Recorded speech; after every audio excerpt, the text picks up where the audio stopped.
Bem-vinda, bem-vindo ao Autoconsciente.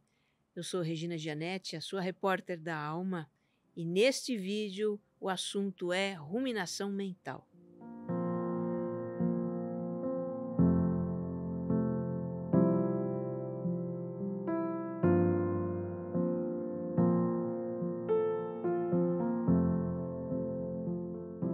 Era princípio de tarde, uma tarde quente, quando eu comecei a escrever este episódio. O Johnny e a Tequila, os meus doguinhos, eles estavam esparramados no chão, ao meu redor, tirando uma soneca. A Tequila estava assim particularmente lânguida, barriguinha para cima, né? Aquela cabeça para trás, e ela roncava até. Eu gosto de observar os meus cachorros quando eles estão assim, nessa preguiça inocente. Os animais estão sempre na experiência do presente. E não são capazes de imaginar o futuro, nem relembrar o passado. Eles não ficam pensando em qual vai ser a sua próxima refeição, nem remoendo um fato recente que os deixou estressados. Já nós, humanos, quando é que nós não estamos com a cabeça no futuro, no passado ou em algum lugar diferente de onde o corpo está? Na verdade, esse é um dos traços que distingue a nossa espécie. A capacidade de imaginar o futuro ou o que não existe, de reviver o que já passou, de conversar conosco mesmos. A neurociência chama esse nosso estado mental de modo padrão do cérebro, porque é um modo de atividade em que o nosso cérebro se coloca sempre e se volta automaticamente quando não estamos atentos à nossa experiência no momento presente. É inegável a importância do modo padrão para a nossa vida. É graças a essa capacidade do cérebro humano que nós podemos fazer planos, imaginar, criar, refletir. Mas com muita frequência, esse incessante fluxo de pensamentos se manifesta de formas indesejáveis, que nos causam aflição. São pensamentos negativos, pessimistas, desagradáveis, compulsivos. É um falatório interno que, quando se descontrola, nos atormenta, rouba o sono, nos paralisa. Aqui no Autoconsciente, nós já exploramos algumas dessas manifestações indesejadas da nossa mente, e é importante entendê-las. Exploramos a angustiante voz da autocrítica na nossa cabeça, episódio 45. A preocupação, que é a antecipação de problemas e dificuldades no futuro, foi no episódio 97. Exploramos os pensamentos intrusivos, pensamentos estranhos, obscuros, repugnantes, que surgem do nada e causam perturbação, episódio 114. E vamos explorar aqui a ruminação mental, a rememoração persistente, às vezes compulsiva, de acontecimentos passados. Ruminação é uma metáfora meio nojenta, né? Sempre me traz a imagem do boi mastigando o capim regurgitado. Mas não deixa de ser uma experiência apropriada para a insistente lembrança de situações que a gente continua mastigando, talvez por não ter digerido, não ter processado, talvez por acreditar que de tanto remoer a situação, ela poderá se resolver ou mudar. Enfim, nós vamos conversar aqui então sobre o que ruminamos, quais são as causas e os efeitos da ruminação e como podemos lidar com isso.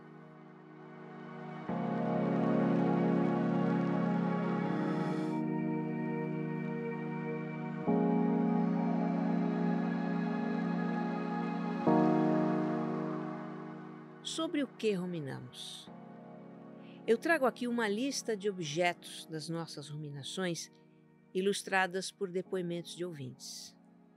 Olha, não se espante se você se identificar com todas as situações. Eu me identifico. Já ruminei com isso tudo aí. Sabe quando a gente discute com alguém e depois não para de pensar na discussão?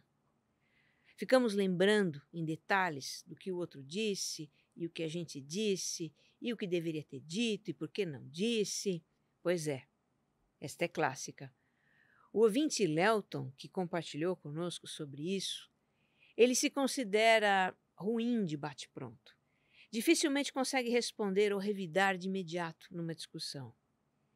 E depois passa horas, às vezes dias, ruminando o que aconteceu, pensando numa boa resposta que ele deveria ter dado e remoendo também o quanto precisa aprimorar a sua habilidade de se posicionar.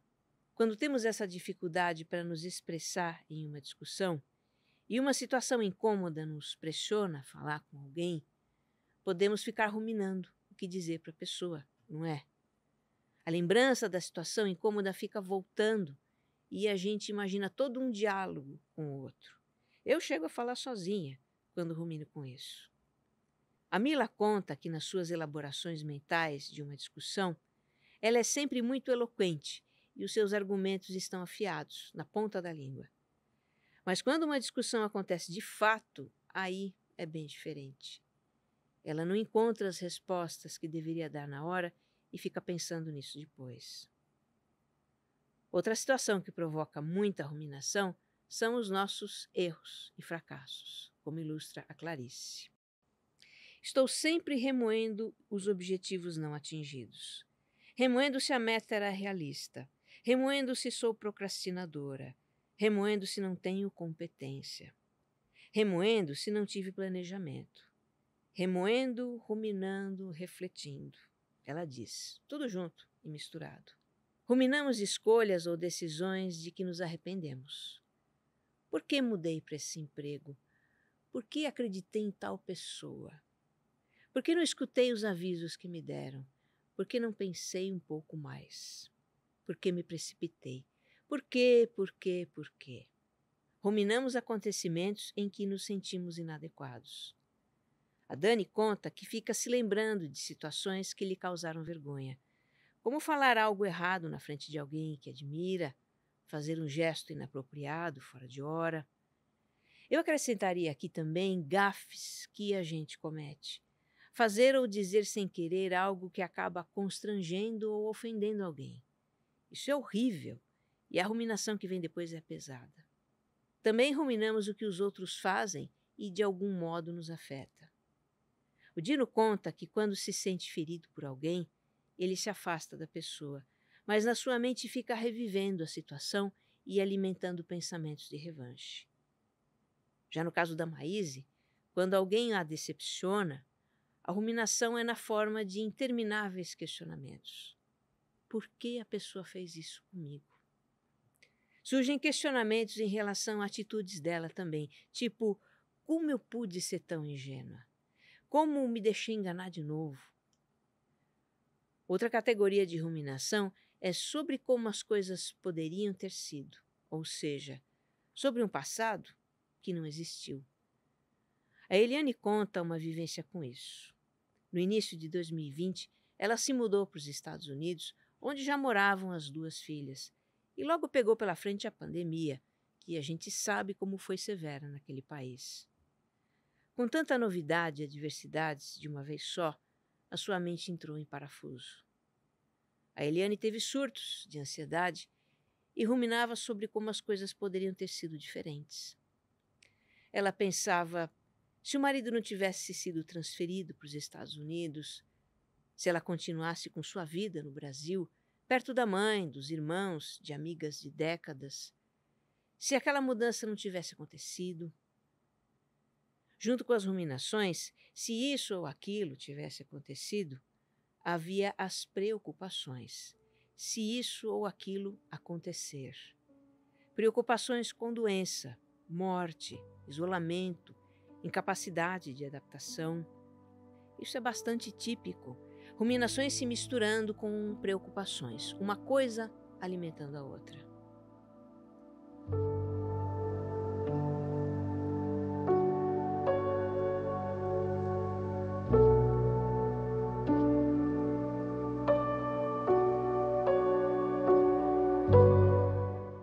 Por que ruminamos? Por que ficamos lembrando de algo desagradável que aconteceu e os nossos pensamentos em looping criam um redemoinho de negatividade? Bem, a princípio, pensar sobre situações passadas não é ruim. Na verdade, é necessário. Faz parte do processo de amadurecimento, de crescimento pessoal.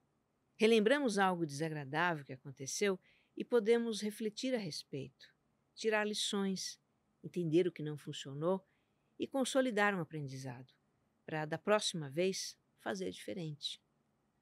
O nosso cérebro é, aliás, projetado para darmos mais atenção a experiências negativas do que a positivas. A neurociência chama esse fenômeno de viés de negatividade, que eu já mencionei algumas vezes no podcast. O cérebro reage muito mais intensamente a situações que representam algum tipo de problema, perigo ou adversidade, que é para a gente não deixar de perceber, não deixar passar batidas essas situações. O cérebro também privilegia o registro de eventos negativos. A gente se lembra muito mais das nossas experiências desagradáveis e emocionalmente difíceis, que é para poder evitar situações parecidas, tipo, esse filme eu já vi. Então existe uma tendência de as experiências negativas ficarem como que luzinhas piscando no painel da nossa consciência. Se é um problema, relembramos a experiência e ficamos pensando em como resolver o problema. Se é uma experiência desastrosa, infeliz, relembramos e refletimos sobre o que podemos aprender com aquilo. Até aqui, tudo bem. Esses são processos mentais benignos. Agora, o que transforma processos mentais que a princípio servem à reflexão, à resolução de um problema, em um processo de ruminação, no qual a mente empaca, os pensamentos são repetitivos, negativos e não levam a lugar nenhum? São alguns aspectos psicológicos nossos. Por exemplo, o perfeccionismo, a ideia irreal de que temos de ser impecáveis.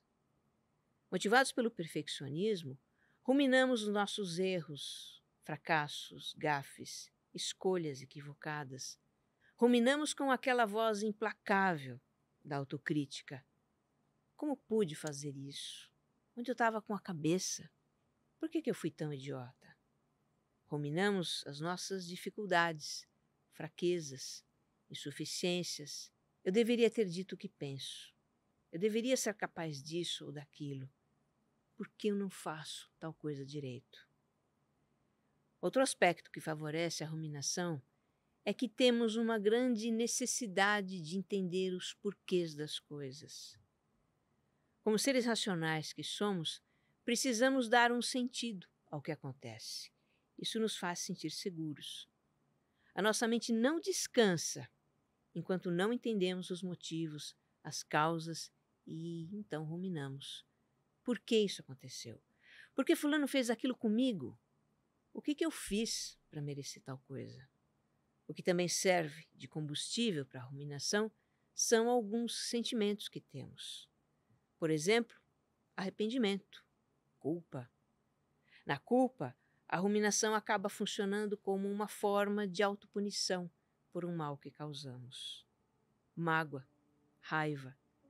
Ruminamos pensamentos raivosos por alguém para não sucumbir à dor que esse alguém nos causou. Ruminamos também por inconformismo com uma situação que não aceitamos.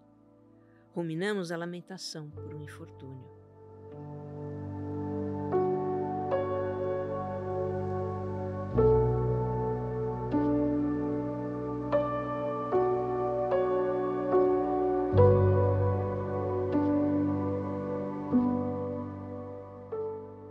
Eu observo que um ponto em comum a todos os motivos por que ruminamos é o desejo de resolver uma situação indesejável. Mas antes de resolver, se é que vai resolver, porque raramente resolve, a ruminação gera efeitos colaterais.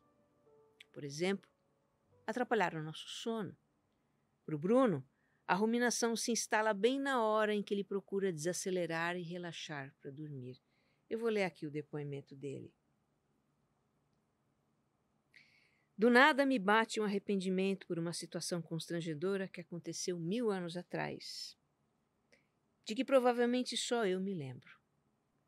O José Eduardo acorda de madrugada e os problemas imediatamente vêm à sua cabeça. Ele passa parte da noite ruminando soluções. A espiral ruminativa também nos atrapalha muito durante o dia, quando precisamos dar atenção para os nossos afazeres. O neurocientista e psicólogo americano Ethan Kross, autor de um livro intitulado A Voz na Sua Cabeça, ele explica que o falatório mental divide e confunde a nossa atenção. Vou ler um trecho do livro dele aqui. Você já tentou ler um livro ou concluir uma tarefa que exige concentração depois de uma briga feia com alguém que ama? É quase impossível. Todos os pensamentos negativos resultantes consomem suas funções executivas, pois seu crítico interno e seus resmungos tomaram o controle, roubando seus recursos neuronais. Em outras palavras, olhando para o que acontece no cérebro, os pensamentos de ruminação recrutam neurônios que poderiam estar sendo utilizados para as tarefas que exigem raciocínio e concentração. Fica mais difícil a gente focar no trabalho. Fica mais difícil perceber o que acontece à nossa volta, ter sacadas criativas para resolver os problemas. Isso sem contar que, ao nos ver assim, desconcentrados, nós nos cobramos por não estar conseguindo nos concentrar, o que aumenta a ruminação. Outro efeito da espiral ruminativa é que ela aciona a resposta de estresse do organismo. Para o cérebro, lembrar é reviver. Quando uma área do cérebro passa o filme do evento problemático do passado, outras áreas reagem ao filme como a uma ameaça presente, liberando a adrenalina na corrente sanguínea.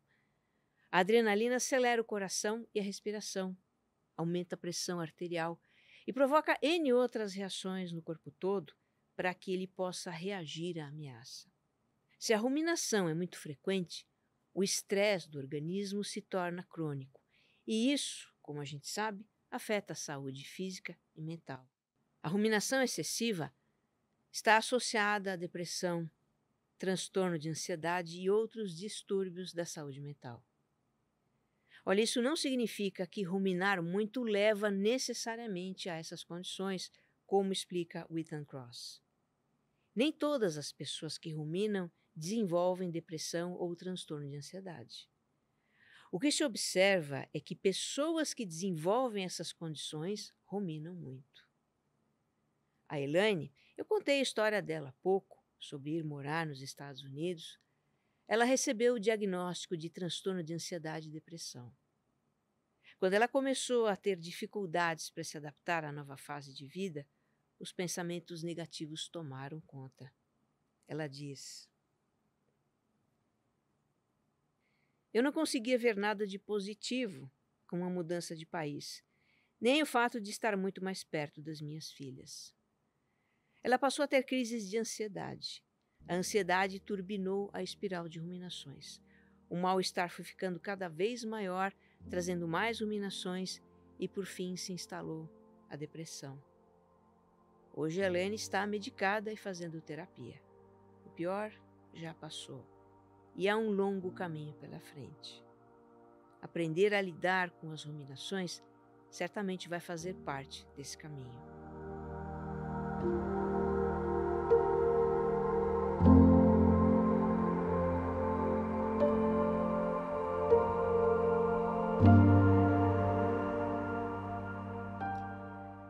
A questão então é como lidar com a ruminação.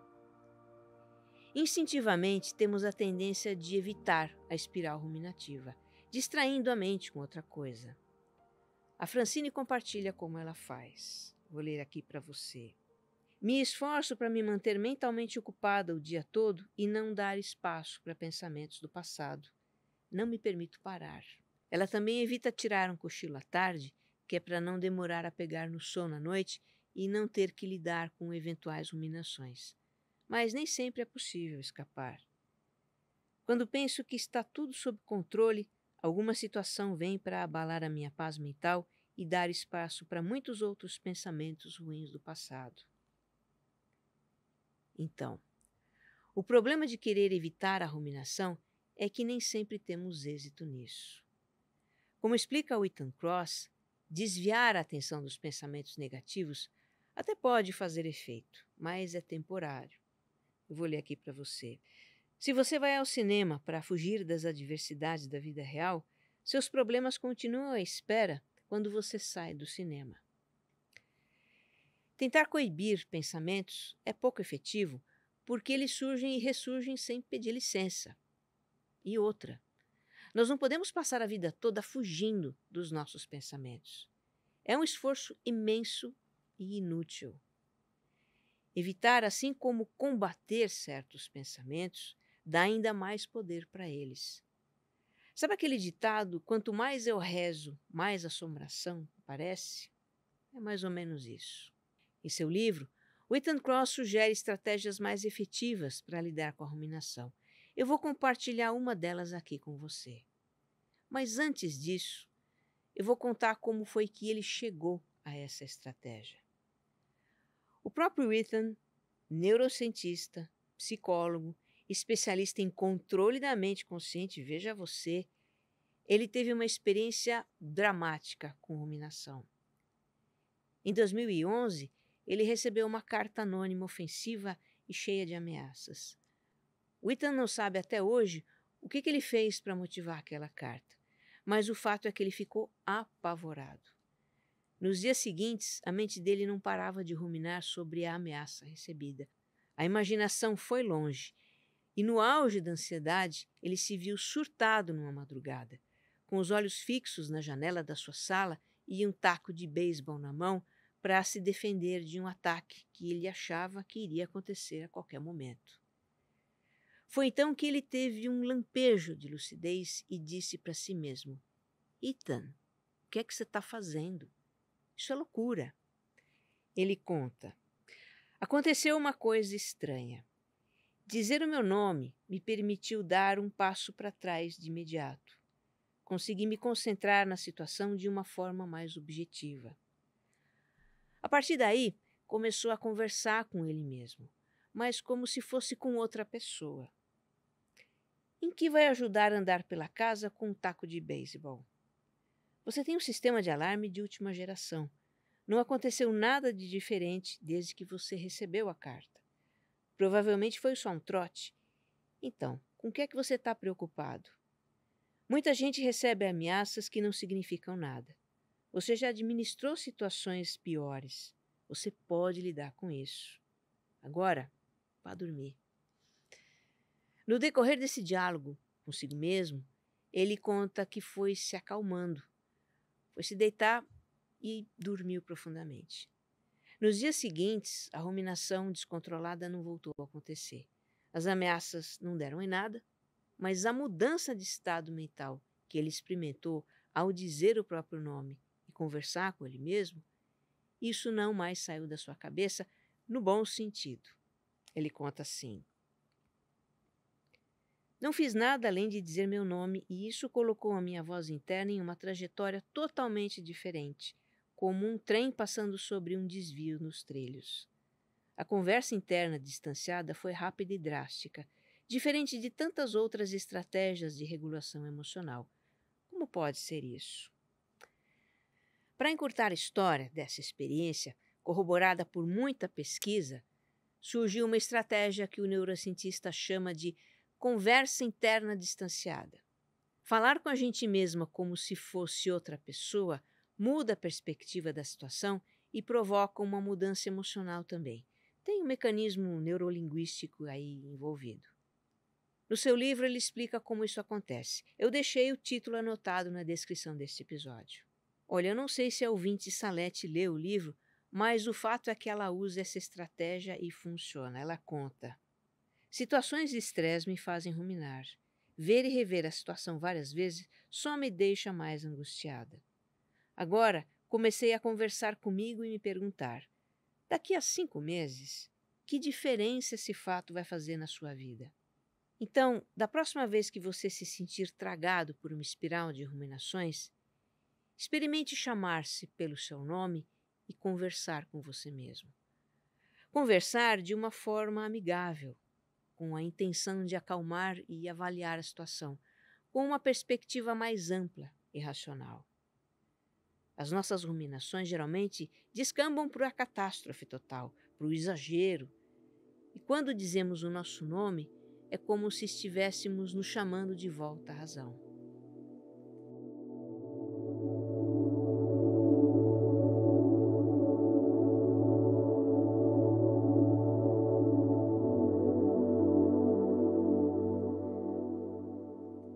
A conversa interna distanciada que o Ethan propõe é uma estratégia para deter a espiral ruminativa. Fazendo uma analogia, ela funciona como o remédio antitérmico que corta a febre. Agora, se quisermos ser menos suscetíveis a novas febres ruminativas, a melhor prevenção é a autocompaixão. Esse é um assunto recorrente aqui no podcast, né? Não tem como ser diferente. A autocompaixão nos ensina a aceitar a nossa humanidade vulnerável e imperfeita. Reduz o peso da autocrítica e suaviza as emoções difíceis nos momentos de dificuldade. Pensa aqui comigo. O que a gente rumina? São os nossos erros, fracassos, gafes, decisões infelizes, arrependimentos, culpas? Se tivermos autocompaixão, não vamos ficar nos torturando com pensamentos do tipo: como pude fazer isso? Porque fui tão idiota? Eu deveria ser capaz disso ou daquilo? Eu estraguei tudo? Eu não mereço ser feliz? Nós vamos nos lembrar que somos seres humanos falíveis, como qualquer outro. Vamos nos aceitar como somos, nos perdoar, começar de novo, virar a página. Que mais a gente rumina? As experiências difíceis da vida? Decepções, infortúnios, perdas, desgostos, reveses? Isso é muito doloroso. Se tivermos autocompaixão, nossa primeira atitude vai ser reconhecer e suavizar a nossa dor, nos confortar, porque sabemos que essa é a atitude mais sábia no momento, que nos permite ter lucidez para lidar com a situação, ou serenidade para aceitar o que não podemos mudar. E olha, nós podemos ter autocompaixão também nos momentos em que ruminamos. Como diz a Christine Neff, a nossa eterna referência no assunto, não cabe a gente se julgar porque a nossa mente abriga um turbilhão de pensamentos negativos. Vamos nos lembrar que a ruminação é um esforço da mente em entender, mudar ou resolver uma situação indesejável, e que na origem disso existe apenas o desejo de nos sentirmos seguros. Em uma passagem do livro Autocompaixão, Pare de se torturar e deixa a insegurança para trás, a Christine compartilha sobre as noites em que ela acorda de madrugada em um estado mental de ansiedade. Eu vou ler aqui um pedaço para você. Deitada na cama, minha mente roda com medo e insatisfação, concentrando-se em tudo que há de errado na minha vida. Por isso acontecer com tanta regularidade, aprendi a lidar com essa sensação como a imagem de uma tempestade que chega no meio da noite. Em vez de me apegar aos meus pensamentos, imagino nuvens escuras com uma sobrecarga completa de relâmpagos e trovões violentos. Tento fundamentar minha consciência no corpo, o peso do corpo na cama, a sensação do cobertor em cima de mim, as sensações em minhas mãos e pés. Tento me lembrar de estar no aqui e agora e só ver a tempestade passar. É isso. Podemos fazer das nossas aflitivas ruminações um treino para sermos mais compassivos com nós mesmos. Dizer o nosso nome, conversar gentilmente conosco, reconhecer o que estamos sentindo com aceitação e nos oferecer o calor, o conforto de um abraço.